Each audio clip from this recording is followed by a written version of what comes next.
Baiklah, Assalamualaikum warahmatullahi wabarakatuh.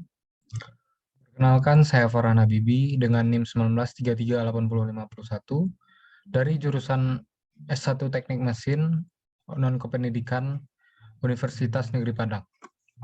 Pada kesempatan kali ini saya akan menjelaskan yaitu prinsip kerja kulkas. Di mana mata kuliah ini adalah mata kuliah teknik pendingin dan pengkondisian udara, yaitu dengan dosen pengampu Bapak Andre Kurniawan STMT.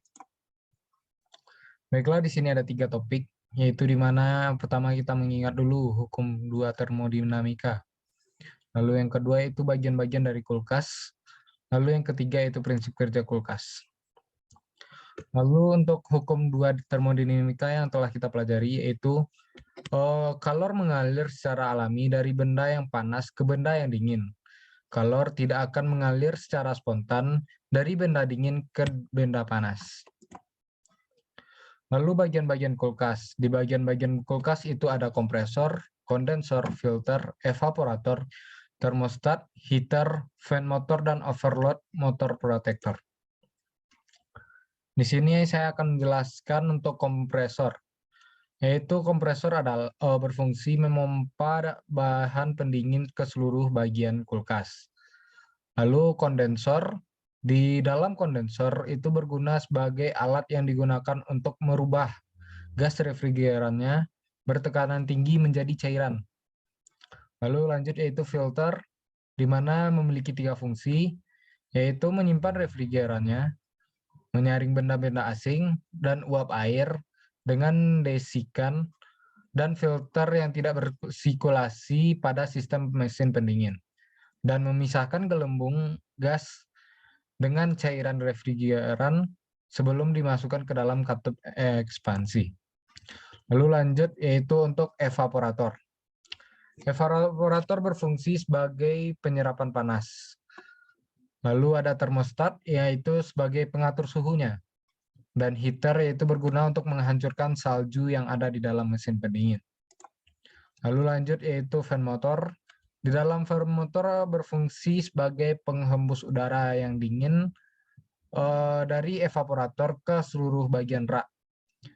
Lalu ada overload motor protector, di mana ini adalah komponen pengaman yang letaknya menyatu dengan terminal kompresor.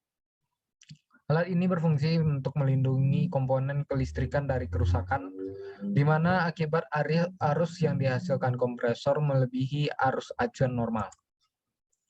Lalu kita lanjut yaitu siklus kerja refrigeran, di mana di sini terdapat 4 siklus. Yang pertama expansion, yang kedua evaporator, yang ketiga kompresor, dan yang keempat yaitu kondensor.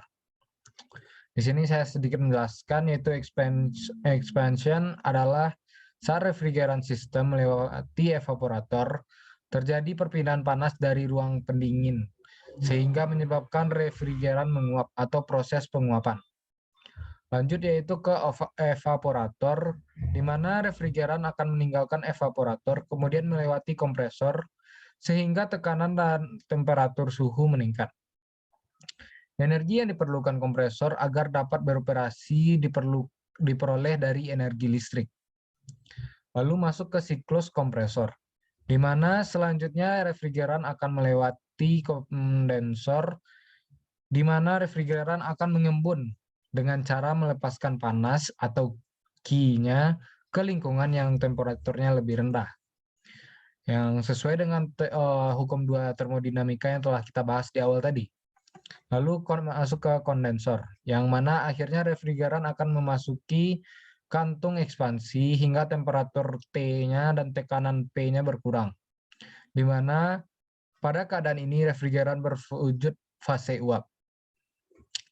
Lalu di sini saya jelaskan sistem kerja kulkas, di mana sistem kerja kulkas ini ada 5 step. Yang pertama yaitu energi panas akan ditransfer ke dalam lemari es untuk menjadi cairan dingin yang melewati sebuah mesin evaporator. Lalu refrigeran yang menyerap energi panas agar menjadi lebih hangat, lalu akhirnya berubah bentuk menjadi gas. Gas yang terbentuk sebelumnya dialirkan melalui kompresor agar cairan pendingin memiliki temperatur yang lebih tinggi.